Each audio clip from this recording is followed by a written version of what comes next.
Hello, everyone. Thank you for joining us today on this lovely afternoon, or maybe not so lovely for you, depending on where you live.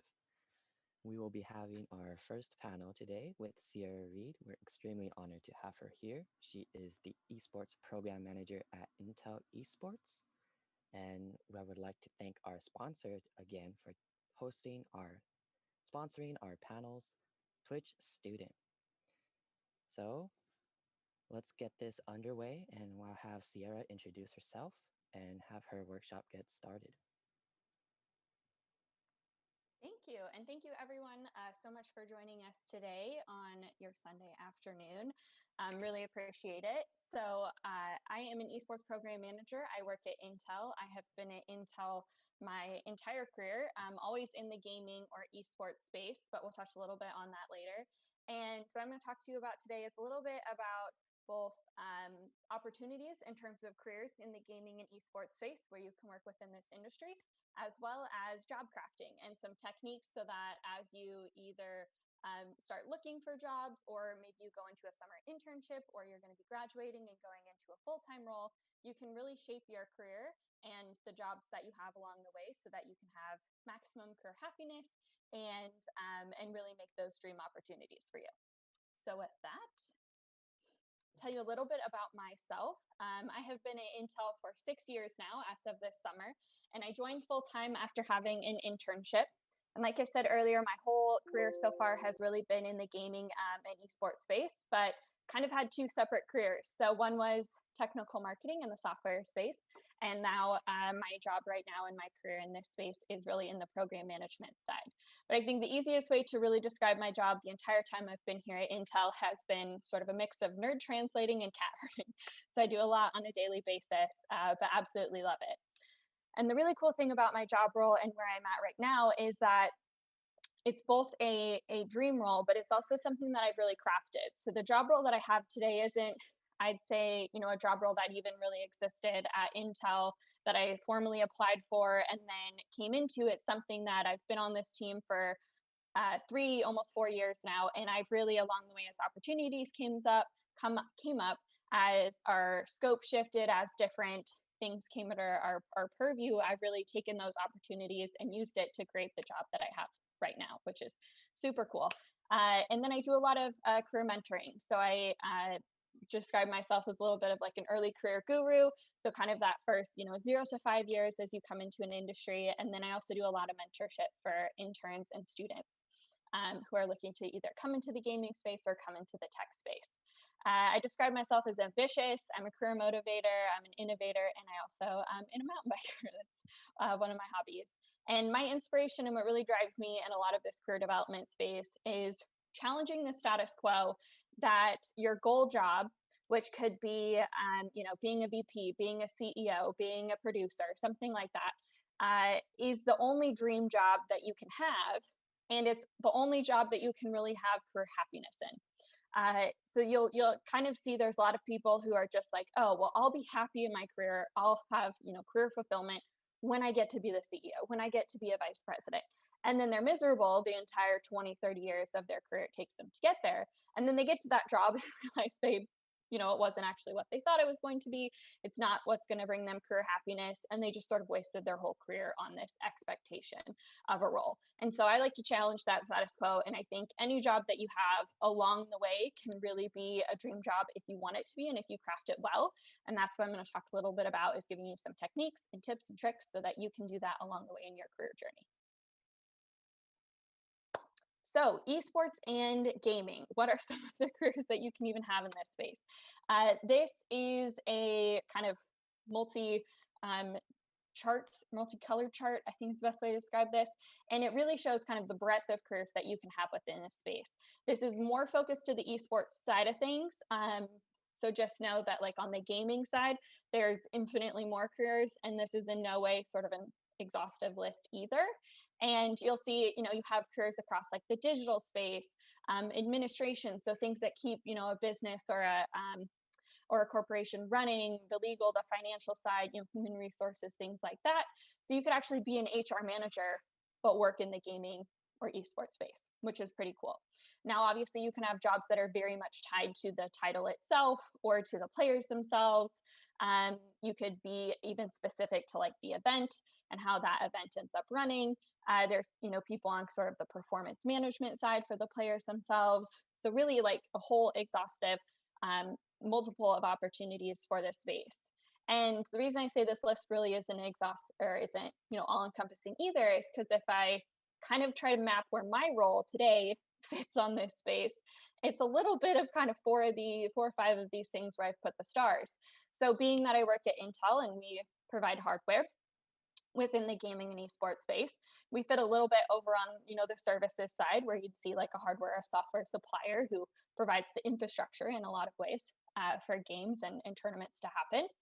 Then I also put a star on the business side. I do a lot of kind of business development work. So as we form partnerships, as we work with different people in the gaming space to bring tournaments, activations, different things to life, there's a lot of working with those people, and we'd call that business development work. And then I also put a little star on sales and marketing. So I have a very marketing kind of focused role. I'm all about creating incredible experiences for gamers and people with our interacting with our esports tournaments and our esports brands. And then there's also a star kind of on the event management side. And that's where, being an event or an esports program manager really comes in. We're very tournament focused, we're very event focused. Right now, I am program managing 2 different tournaments on very different, spaces.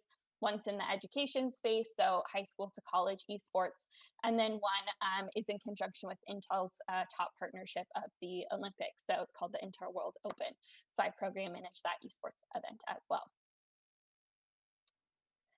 So if we look at just how Intel is a little bit set up, and you'll find this at a lot of big companies. Though now, if you were looking at like a smaller studio or like an ESL where it's very tournament focused, business functions and job titles will be a little bit different. But within business functions, you're going to have things like marketing, sales, research or UX, hardware, software, legal, finance, HR, operations. So a lot of those kind of job functions or business functions that you saw on the other slide is kind of the center ring of colors.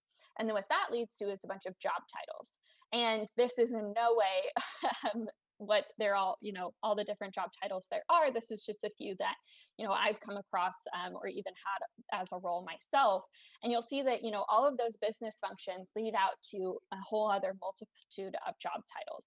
And I think this can be, it's both exciting and shows just the breadth of career opportunities in this space. It can also be a little overwhelming though, trying to figure out, okay, well, if my, maybe the business function I fall under would be marketing because that's what I got my degree in. How exactly does that then map to job titles? And how do I figure out where I want to go and what jobs I should even be applying for, internships I should be applying for? And so hopefully, the job crafting techniques that we get into in just a second will really help you start to kind of narrow that down. But one of the other things that you can do is just start to do some research. So if you're really interested in Intel, for example, go to our job site and you can type in gaming, you can type in esports, start to see what careers show up. Now, if you did that at, an Ubisoft or if you did that at Psyonix, if you picked a, maybe more of like a game publisher or a game producer, you'd see different titles and different job functions show up based on how that company interacts within the industry. And so that's a really good way to start to see, what are kind of common titles? Are there a lot of entry level positions at junior producer positions? Are there a lot within, a market analyst type of function? Are there a lot of, software engineers needed to help create the game itself? And that will help give you a general idea of like what opportunities are at that company, though it's certainly going to be dependent on the time. Given that positions are always kind of popping up. So whatever you see could just be sort of a snapshot of what's available at the moment. But it will start to give you a general idea of like, okay, this company is going to have a lot more on the game production side. This company will have a lot more on like the broadcasting side. And that can also help give you an idea of where your, background and what you studied can help you figure out where to go. And so I came into Intel with a degree in computer engineering entrepreneurship and business. So I already kind of had a multidisciplinary career when I graduated and came into this space. And so I actually started down at the bottom. You'll see a product marketing engineer. That's where my career journey started. I was doing product marketing for a tool used to optimize games on a PC. And so that's how I really got into the game dev space. I spent 3 years in game dev, specifically at Intel, working with indie developers all the way up to like your AAA titles, and really learned a lot about the space in that way. And then after 3 years, decided to move over into the hardware space, which is a little more where I am now. So on our really client customer facing side of things. And now I have a different title, being more on kind of the esports program management side. So just kind of shows like you can have very different careers, but even as I've been in this space where I'm in now, my career has really varied in terms of what I've been doing day to day. I started off doing a lot of demos and going to events. So I've traveled the world pretty much through gaming. I've been to Australia, I've been to London, um, been to Tokyo, all really through gaming, a lot of that being very, very event focused. And then I've moved a lot more into actually managing those events versus working at them, which has been really cool. So job crafting and how exact, like what is it? How are we going to use it? We're going to cover all of that. I also have some kind of exercises built in here for the sake of time. We won't go, fully through them, but please feel free as I go along to, take notes. There was a worksheet that I sent out, but if you don't have that, no worries. I kind of broke everything down as though we were following along with the worksheets. You can definitely do that, on a piece of paper. But first and foremost, what is job crafting? This is a term that not many people are aware of or use, I'd say, commonly, especially in the kind of career development space. And yet I guarantee at some point in your life, you have used these techniques. So it will seem a little foreign, but once we really get into it, I really hope, and I'm pretty confident you'll start to be like, oh, I've been doing this. You just didn't quite realize it was job crafting. But what it really is it's a way in which, employees have opportunities to really customize our jobs so that we can actively change a task, which is, a day-to-day thing that you do within your job. And it could be through the interactions with others. It could be through your mentality of it. It could be how exactly you do that task so that you really have career meaningfulness and value in what you do. And I can't claim job crafting myself. It came out of the Michigan Ross School of Business, University of Michigan, their Center for Positive Organization. You can Google job crafting. There's incredible resources on their website that will go a lot more into depth about all of this than I do today. Highly recommend that you do that. And I have some other resources at the very end of this presentation. But really, it's about how we craft the roles that we have and the roles that we're in so that we can have maximum career happiness, maximum kind of value in the work that we do. And who wouldn't want that?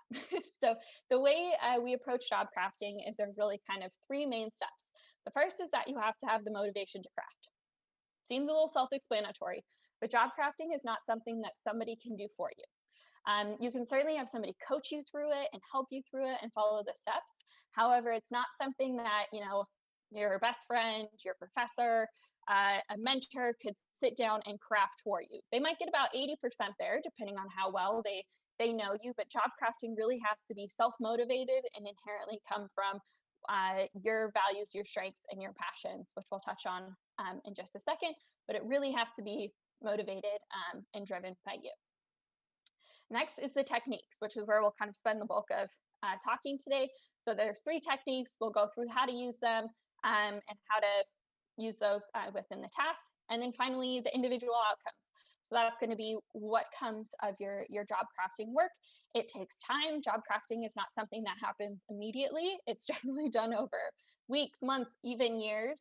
I've been in my career for 6 years now, but really having this, career ownership and empowerment over what I do has taken that kind of full, 6-year journey. And I'd say I've been, actively job crafting for definitely the last 2 to 3 years of that, though I certainly was doing it unconsciously or more just subconsciously without really realizing it a lot earlier in my career, which I think is what you'll kind of realize you've probably been doing. Even if you've never had a job, you'll probably realize, and I'll give you some examples of how this kind of shows up in as though you were a student and stuff as well. So before we can really get into job crafting, though, we have to find our North Star. And the reason we do this is because your career best, as you can kind of see in a snapshot of the worksheet over on the side, is going to be the intersection of your passions, your values, and your strengths. And if we don't take the work to kind of figure out ahead of time what our passions, our values, and our strengths are and what intersects all of those things, then we're kind of job crafting blindly, for lack of a better term. Because in order to job craft, you have to know what you're trying to shape your career into. And what you're shaping it into is where those three things intersect. So, how do you figure out your passions? Passions is usually the easiest one for people to answer. It's what brings you joy, what makes you happy, what gets you up in the morning. It could be a game title, it could be a type of game. I absolutely love Zoo Tycoon. I would put Zoo Tycoon down in my passions. It will forever be my favorite game title to play.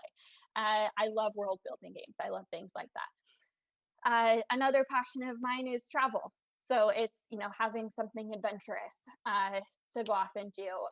I also really like collaborative work, so it's things that are as much, a passion in your day to day life, as well as, things that you're passionate about in school. Do you love research work? Do you love um, innovative work where you're just given a problem and you have to go into the lab and figure out a solution for it? So passions, like I said, tends to be the easiest for people to think about is really what brings you joy. Next is your values. So, what's important to you in your job, or what's important for your job to kind of respect to you? And what I mean by that is a value. One of the best ways I've kind of been coached to think about your values is your value is it's something that when it gets stepped on, you get mad and you get kind of that angry feeling inside of you. An example of that would be a value of mine is independence. I really, really like to work independently. Both that doesn't mean necessarily like I never work with other people. I love collaborative work. But what I mean by independent work is, I don't have a manager who sits right next to me and sort of monitors everything that I do. If I worked in that type of environment, I would be absolutely miserable. I would have that kind of like angry, grumpy feeling, and that's because that value of independence would be getting stepped on. So another value of yours could be family. And maybe you're like, one day at work, hey, I have to take off a little early. I have to go, take my sister to a doctor's appointment. And if your manager were to be like, no, you can't do that, not being able to, serve your family and have that value stepped on would be sort of another example. Your values could be things like money. You want to, have financial freedom. It could be adventure. That's definitely a value of mine, and that kind of ties in with my passion of traveling. There's some really great value sort exercises on Google on the internet. So you can even just type in value sort if you feel like you're still struggling a little bit to articulate your values. No worries. We're oftentimes not really taught to think of these or really take the time to sort of sit down and think about them. So value sort exercises are great. They're usually 5 to 10 minutes. You just answer a series of questions, and based on your answers, it kind of sorts your values for you. And finally, what are you good at? These are going to be your strengths. And another example or way to think of your strength is what is something that when you do it, it seems easy, but other people compliment you on it. And they give you a compliment, and you're kind of like, why did you just compliment me before that? It was so easy for me. An example of that is I am not a good Rocket League player. There are lots of people who are incredible Rocket League players, people who can hit the ball and do backflips. And I'm like, wow, that you're an incredible Rocket League player. And to them, a lot of times they're like, oh, but that it's so easy. I picked up the game right away. I am struggling to pick up Rocket League. So to them, that's a strength that they have is being able to play that game. It is not a strength that I have. But to them, that feeling of like, oh, why is she, complimenting me on my Rocket League play? It's so easy. I picked up the game right away. You don't always see that because it's a strength that you have. So another good way to think about your strengths is, what do your professors compliment you on? What do peers or mentors compliment you on? Are you the person who in a group project, everybody kind of sits around waiting for somebody to step up and help, figure out what the team's going to do, and you just naturally come into that position? Then leadership could be a strength of yours. Another or one of the ways too, because strengths often we don't often think of them or kind of sit down and be like, what am I good at? Try reaching out to your mentors, ask your professors, ask your friends. If you're part of the esports team, ask your colleagues, your fellow club officers, like, hey, what may be some of my strengths? Because often, because they're so inherently sort of second nature to us, we kind of have blinders on to realizing them, but very important that you do. So once you've kind of gone through that exercise, your career best is really going to be where all three of those things intersect. And that's what we're going to craft to. So there's three different job crafting techniques. There's task crafting, which is changing the job task to better suit your strengths, your values, and your passions, which we just identified in the previous exercise. So a lot of times I get asked, well, what is a task? You talk about job crafting and task crafting, but what is a task itself? So a task could be, you know, many different things, and it very much depends on the job role itself. But some of my, job or some of my day-to-day job tasks would be, I program manage a giant program. So it's, program schedule. It's maintaining the budget. It's, what are the different things that we have going out in terms of the timeline for our marketing plan. And then I'd say in sort of a student perspective, a lot of times a task would be like, getting a homework assignment and then having to go in the lab and create it and then document it. Or if you're in a lab environment and a lot of times you have a lab partner and one of you will do the experiment and the other will document and take notes and fill in the report. So those are kind of some examples of like different tasks might be. And then relational crafting, this is all about the people. So it's the people you do or do not do a task with. And then cognitive crafting. This one really, I think, ends up being the most powerful because it's all about mentality. It's how you think about the task itself. So task crafting is all about the how, relational crafting is all about the people, and cognitive crafting is all about the why that we go off and do these tasks. So when we talk about task crafting, there's sort of this acronym that made up for you. So who dares to craft, DARES, and each of those letters stands for one of the different ways that you can think about task crafting. So the first would be to delegate. So that's when you have a task and you decide that you're going to transfer that task to a coworker because it might better suit them. I used to do a lot of internal sales training management, but given how my role has shifted and given how other people's teams or roles on my team have shifted, it makes a lot more sense now for them to be doing those tasks instead of me. So I am in the process right now of actually delegating some tasks over to my coworkers so that they can do those because it's better in line with their job roles right now. So that would be an example. Automate is really just about efficiencies. So are there things that you can, minimize with the task? If you were, kind of going back to like my lab example, if you were in a lab environment and you knew that every single week the lab format or lab report was going to take the same format, could you really quickly create a program or an Excel program where you could just plug in the answers to your lab experiment and it would help, sort of generate out the report because that would take out a lot of work from that task itself and make it easier for you. So that would be automating that task. Redesign. This is one of my favorites. This is where you just get to be creative about the task itself. Change, a lot of this is kind of pulling in elements of relational and cognitive crafting. And the other thing I would add here is that, you don't have a job task and it perfectly fits to just task crafting, or a task perfectly fits to relational crafting. A lot of times you're actually doing kind of two or even all three of these in very different ways to really craft your job. So don't feel like, oh my gosh, I can't figure out how to task craft this. That's totally fine. Maybe it's more of a relational crafting or a cognitive crafting, and you'll kind of see that as we keep going through these. And then finally, or not finally, but eliminate. So that's another way. You just don't do the task. Wouldn't necessarily recommend that with homework per se, but there are some things, that you've like been asked to do, and then you kind of realize, I don't know why I was asked to do this. I don't really know what we're doing with it. So maybe you stop doing it for a few weeks and see if anybody notices. Or maybe there was, I've heard a lot of times people were doing sort of monthly report outs of different things and then realized nobody actually read the report out except for the very last sentence.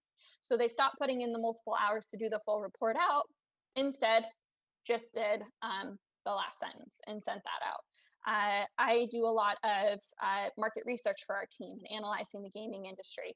And there's sometimes when I'll consolidate that into a report for everybody. There's other times where rather than me doing that work, I sort of eliminated that task. And instead, I point people directly to the reports themselves so that they can read from it and pull the analysis out themselves. And then finally, simplify. So this is just taking out a lot of the excess process. Could be very similar to automate based on how you go about doing that. So those are some of the ways that you can task craft. And as you are changing that task, you really want to make sure that you're trying to take it back to those values, strengths, and passions. And then relational crafting, who you do a task with. This one's all about the people. So are you doing a task solo? Are you doing a task with a committee? Video calls was added on here before we went into, sort of pandemic, everything being a video call. So maybe as, the flip of that is as we come out of this pandemic, are there things that, you can start to do face to face, either socially distance or, in person with people, because maybe that's the element that's been missing from a task. I definitely feel that with a lot of the things that I do at work, I really miss the in-person element to them. Can you learn from other people who have done these tasks? And then host brown bags. This is very kind of like work type of thing where you take people who maybe are doing similar tasks across the company and you come together and sort of have knowledge sharing to see if there's ways that you can learn from each other to go about doing these tasks easier. And then cognitive crafting. So like I said, this is all about how you think. This is the mentality of a task itself. So social impact. Does the task or the job that you are doing have social impact? It could be, something you're really motivated about, like climate change, curing cancer, education, safety, diversity work, anything in that sort of space. I love that, through the different programs and stuff that I work on, I really get to create these incredible experiences for our customers to engage with. And there is a social impact to that. And that is really motivating and very validating and stuff for the work that I do. Is there career impact? Sometimes it might not be the most fun task to do, fun task to do, but you know that it's going to have, big impact on your career, or maybe lead to that next promotion, or increase visibility with somebody who, could lead to that career impact. Company impact. So a lot of us, take great pride in the companies that we work for, is knowing that this task that you're doing going to help your company achieve their goals, stay in line with company mission, different things like that. Is there a company where you're like, I've just always wanted to work at this company, or work on this specific game title, or work on this specific esports tournament? And so even though, there might be long hours or some really hard days leading up to the event itself, it's all, kind of worth it because you get to be a part of something really incredible that that company's doing. Skill development ties a little bit into career impact, but this is really about developing a skill. One I commonly use as an example here is public speaking or giving presentations. Not always people's most favorite thing to do, but it's a skill that's really important, especially being in the industry, engineering teams all the way up to, vice presidents and stuff, give presentations, use public speaking skills. And so, is this a task that is a little daunting? You might have to give out a presentation at the end of it, but it's going to help you develop that skill. And then finally, necessity. Sometimes there are things we just can't get rid of. Email is not going away. Having to answer, a lot of different emails is not something that will ever really go away, but there's, necessity in sort of doing those tasks to make your job and your career happen. So that's super high level, the 3 kind of ways to craft and look at these tasks. And so as a student, and this would be on the back of the worksheet, is, how exactly can you start to take some of these job crafting techniques and put them to use while you are a student and not, or while you are a student and not necessarily, in your career or anything yet. So while you're in school, I highly, highly recommend at multiple times, during your career as a student, go through that value, strengths, and passions exercise. And the reason I recommend doing that with some sort of repetition, not necessarily, every day, or I'd say even every month, maybe a quarter, maybe even just once a school year, doing that is because you will start to see that as your experience grows, as your knowledge of the industry, as you take different classes, that value, strengths, and passions is going to shift a little bit. And it does even when you graduate, even when you get into the industry. And so recalibrating a little bit, because that is going to be your North Star, will definitely help make sure you sort of have that alignment as you go through your career. I'd say this is the number one thing I recommend for people to do is go back to that exercise.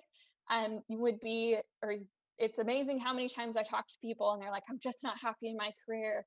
I've, tried a few things. I don't know what isn't right. And we go and we sit down and they go through their values, strengths, and passions. And we realize it's because their values, their strengths, and their passions have shifted.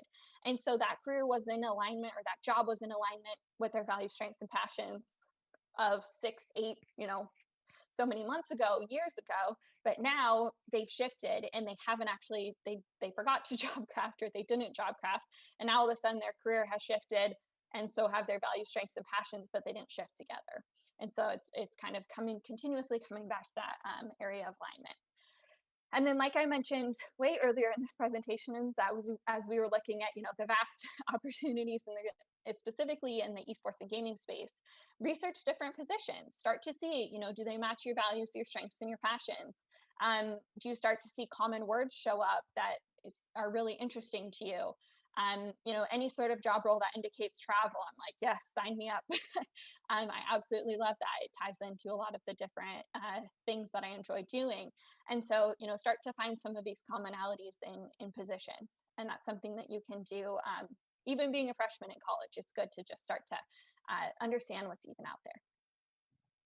So the other thing you can do is, as you start to interview for internships or full-time positions, is in your conversations with the interviewer or the recruiter, start to put together some questions to see how much of that position is craftable, especially if you feel like I'm interested in about 60% of this, but maybe it's set in one area of the business, and you're also really excited about learning about some other part of the business. Or maybe it's very much a software development role, but you want to see if there's some ways you can learn about the program management or project management side as well.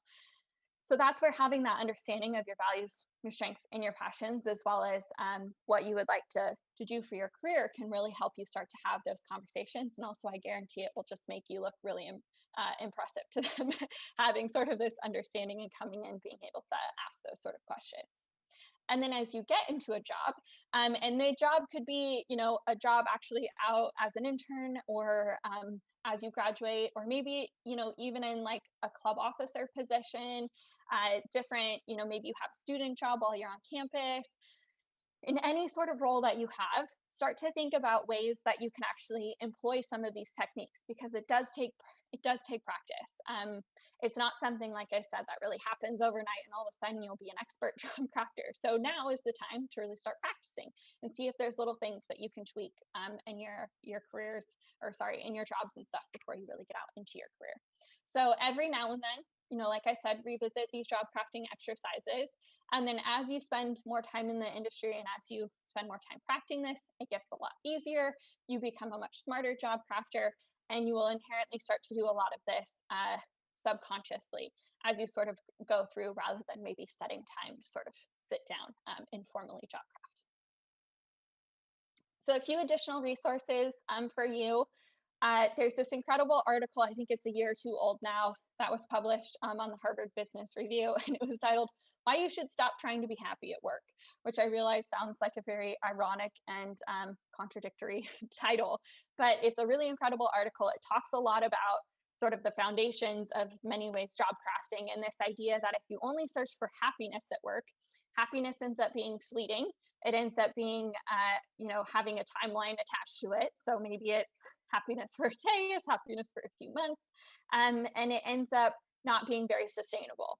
But if instead you focus on fundamentally changing things about your job to align with your strengths, your passions, and your values, then you start to bring in meaningfulness, you bring in value to the work. That's a lot more sustainable, and happiness will come through that. And happiness that does come through that will have longevity to it, instead of if you're just always kind of searching for that really quick fix of happiness. So, highly recommend that article. If you ever find yourself kind of wanting to come back and revisit a lot of fundamentals about job crafting, I did a podcast, shameless plug, with the Society of Women Engineers, talking about job crafting and how I've used it within my career. So, really good kind of refresher. And then please feel free to connect with me. You can either send me an email or reach out to me on LinkedIn if you ever have any questions about job crafting, or you've tried it and you're like, did I do it right? Want some help or anything like that? Always happy to help out. So with that, I think we will move into questions. Thank you, Sierra. That was a really wonderful and insightful presentation that really gave concrete steps on like how you would approach personal branding and taking charge of your own career in general, which I feel like was really helpful to students like us. So for the first question, what advice would you have for a student who wants to enter like the esports industry right now with like little to no experience? Yeah, so I would, advice in general is, it's very competitive out there right now. So please don't be, deterred if you've reached out to a few places, applied to a few things, you feel like you're not going anywhere. The really cool thing about this industry is that, or really any industry that you're looking to go into, is transferable skills are so important. So if you graduate and you don't immediately get a job within the gaming and esports space, like please do not be deterred as though that means you can never come back into this space, because so many of the skills that you could learn doing a different role in a different industry are going to be so important coming into this. And as long as you maintain that passion for gaming and esports, which is amazing, that gaming it's a career, it's a hobby, it's competition, it's so many different things now, it's social engagement. So there are a multitude of ways for you to continue to have that passion and enthusiasm around gaming and bring that into your career and sort of whatever timeline ends up making sense based on the career path that you go into. My manager is just now really working in the gaming space, though he's been like a semi-pro gamer since he was early into his career, but he, never really intersected career and his passion around gaming until his role now as a general manager. And so I think that's just such a cool story that you can always have this passion and enthusiasm. And, so first of all, don't be deterred if it doesn't happen right away. But recognize the value of your enthusiasm and your passion for this space. So if it's a particular title, and you really know that title well and you understand the mechanics, like make sure you highlight that in your interview or in your resume or in your cover letter, because that's something that's going to set you apart in part and make you unique, because it is competitive, but at the same time, I'd say it's still, there's still a lot more position and opportunity than there probably is talent coming into this space. Thank you, Sierra. So you mentioned that the esports industry right now is really competitive. Do you see that like remain the same as it grows in the future, or do you see it lessening or dropping off? I think it'll probably honestly depend on a lot of different things, but uh, the really cool thing about gaming, like I said earlier, is it's become more than just a pastime for people or a hobby for people. It's really, especially in 2020, with people having a lot more free time than sort of was expected, gaming became a way of social engagement. We saw concerts happening in the gaming space. So the rise of gaming and the popularity and the growth of this industry is certainly, not stopping by any means. It's expected, I think, in 2021, Newzoo expects 2.7 billion gamers to be here, and that's mind-boggling, right? And yet we do see that there's still representation problems sort of across the board when it comes to content, when it comes to tournaments, when it comes to leagues, when it comes to a lot of people in the industry having positions that they hold. So, there's definitely lots of opportunity there. I think the competition will come from a lot of like the fact that people will have so much more experience, and we've kind of seen this across the board. Back in my day when I was in college, students who were computer science or computer engineering students and had already put together apps and computer programs, had an advantage when it came to interviewing, when it came to having internships and stuff, because they not only had school experience, they had outside of school experience with that topic. And we're starting to definitely see that in the gaming space now because of collegiate esports and students that have officer positions, students that have ran tournaments, understand broadcasting. all this incredible experience. And so I think that's just opportunistic in terms of, take advantage of a lot of the opportunities that are available for you when you're still in school. And then that will just be advantageous to you as you come out into the industry. Yeah, that was a really good answer to that question.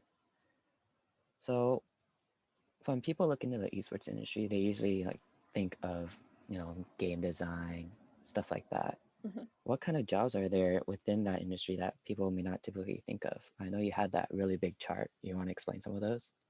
Yeah, I think the most often that people don't realize is that you don't have to have a STEM degree to be in this space.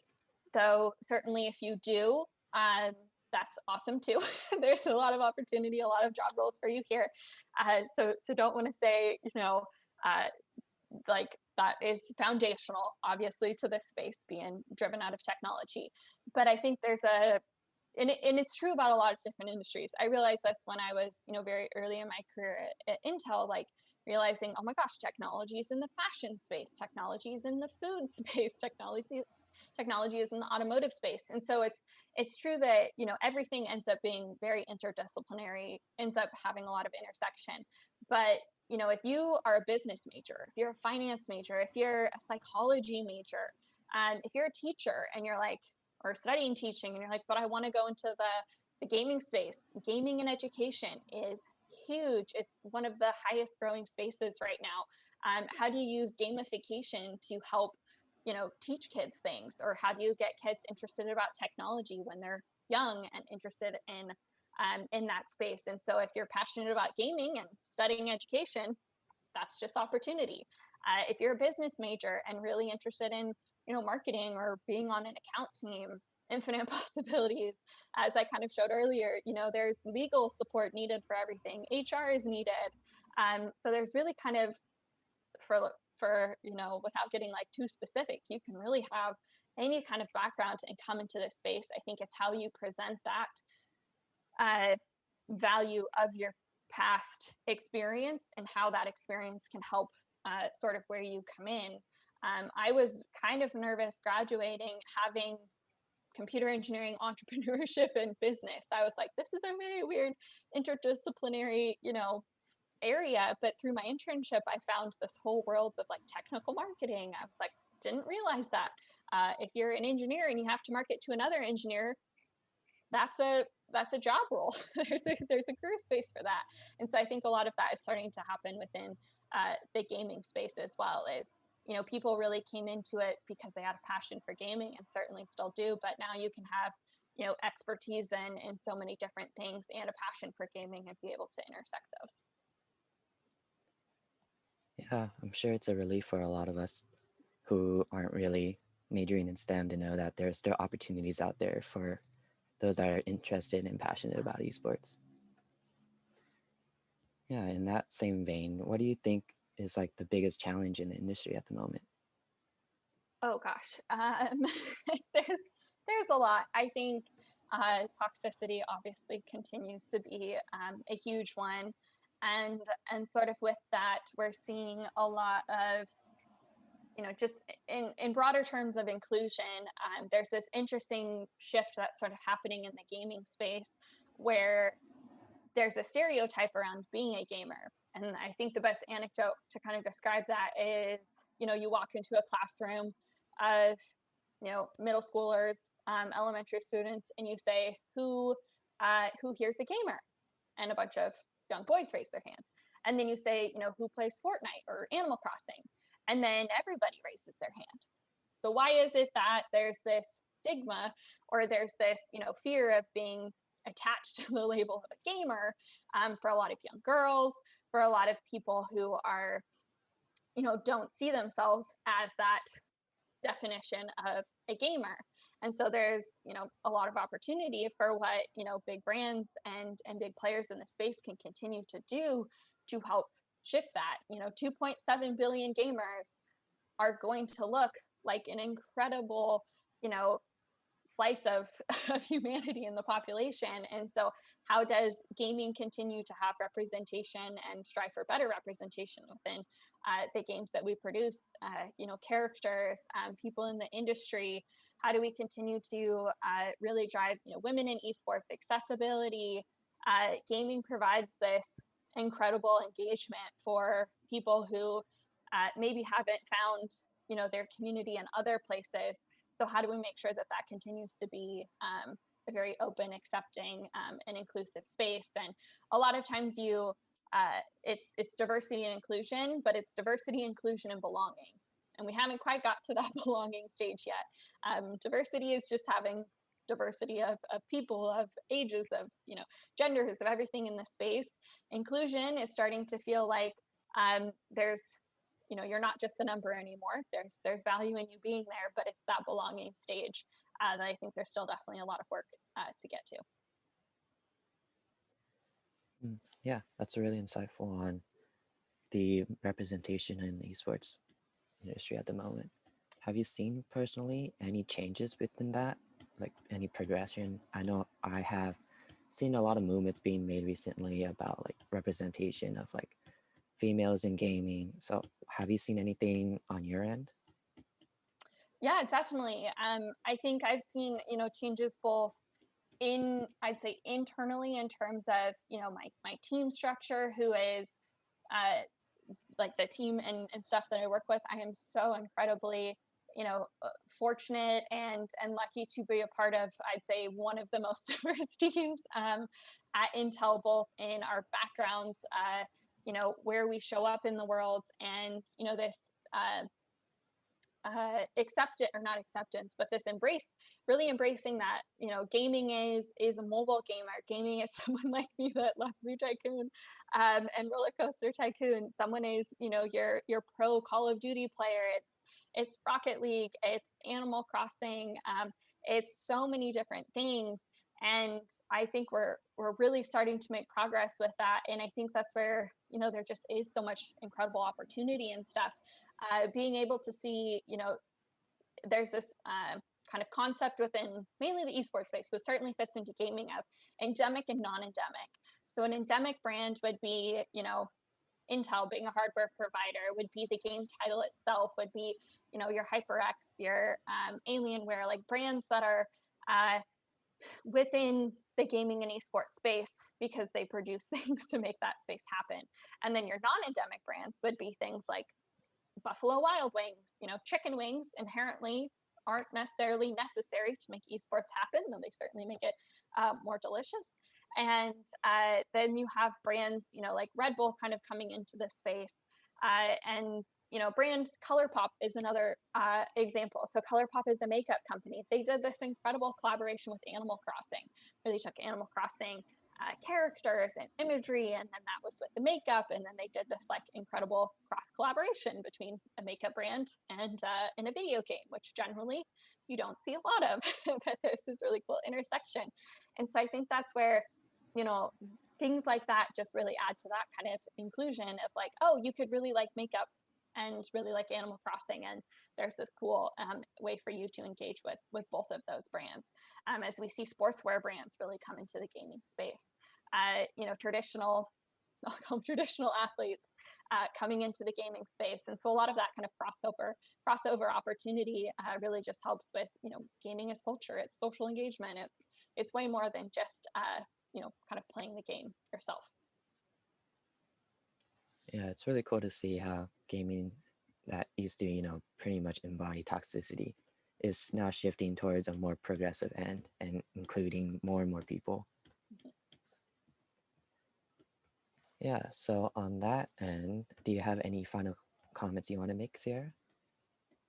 I would just say, thank you all for your time today. I hope that this was helpful. Please feel free to reach out if there's anything else I can do to help. But all of you just being excited and engaged with this space gives me so much enthusiasm and passionate around it.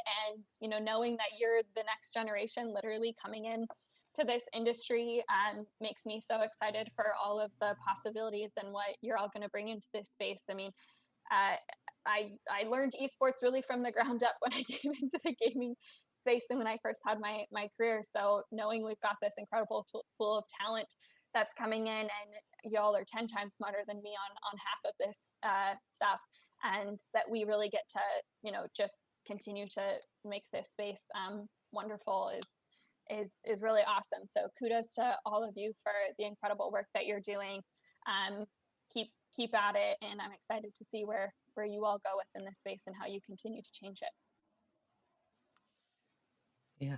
Thank you, Sierra. Thanks for coming out and having this workshop with us. It was really useful for me, and I'm sure for all the viewers watching today.